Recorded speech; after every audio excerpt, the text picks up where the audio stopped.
सरकारच्या कौशल्य विकास योजनेवर विरोधकांची आगपाखड झाली। मतांसाठी योजनांचा धडाका लावल्याचा विरोधकांचा आरोप आहे। सत्ताधाऱ्यांकडून लोकोपयोगी योजनेचं समर्थन करण्यात आलंय।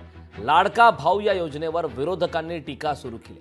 सरकारनं विधानसभा निवडणुकीसाठी योजनांच्या घोषणाचा धडाका लावल्याचा आरोप करण्यात आलाय। तर हा आरोप विरोधकांनी केलाय। सरकारनं मात्र या योजनेचं समर्थन केलं।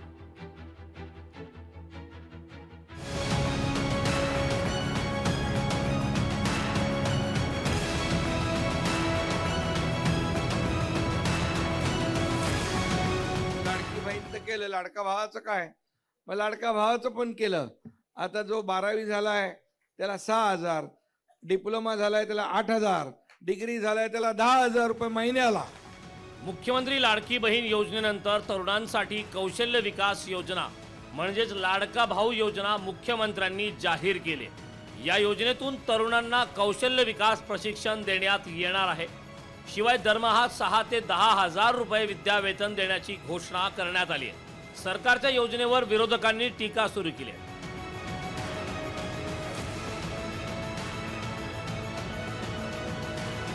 सरकारकडून ज्या घोषणा सुरू आहेत त्या आगामी विधानसभा निवडणुकीत मतदान वाढवण्यासाठीच्या योजना असल्याचा आरोप काँग्रेसनं केलाय।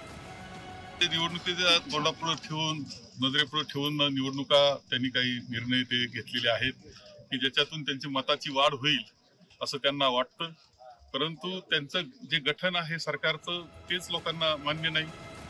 महायुतीचा घटक असलेल्या मनसेलाही या योजनेवर थोडा संशय आहे। योजनेसाठी एवढा पैसा सरकार वाटणार असेल तर त्याची तरतूद ही केली असावी असं मनसे सांगते। लाडकी बहीण योजना ही योजना घोषित झाल्यानंतर त्याचं कौतुक झालेलं होतं, मात्र आता लाडका भाऊ योजनेमध्ये असे जे काही क्रायटेरिया ठरवण्यात आले आणि एवढी मोठी रक्कम जर महिन्याकाठी वगैरे अशी दिली जात असेल तर राज्याच्या तिजोरीवरती येत्या काळामध्ये परिणाम होणार नाही का असं वाटतं? मला असं वाटतं तरतूद केली असेल अजितदादांनी, त्याची का तरतूद केली त्याने सांगितली पाहिजे। लोकसभा निवडणुकीच्या निकालानंतर सरकारला बहीण भावांची आठवण झाल्याचा टोला शरद पवारांनी लगावलाय। लाडकी बहीण, लाडका भाऊ या सगळ्या गोष्टी आपण या बजेटमध्ये बघितल्या। चांगली गोष्ट आहे, बहीण भावांचा विचार होतो याचा आनंद आहे। हा सगळा चमत्कार कालच्या लोकसभेच्या मतदारांच्या मताचा।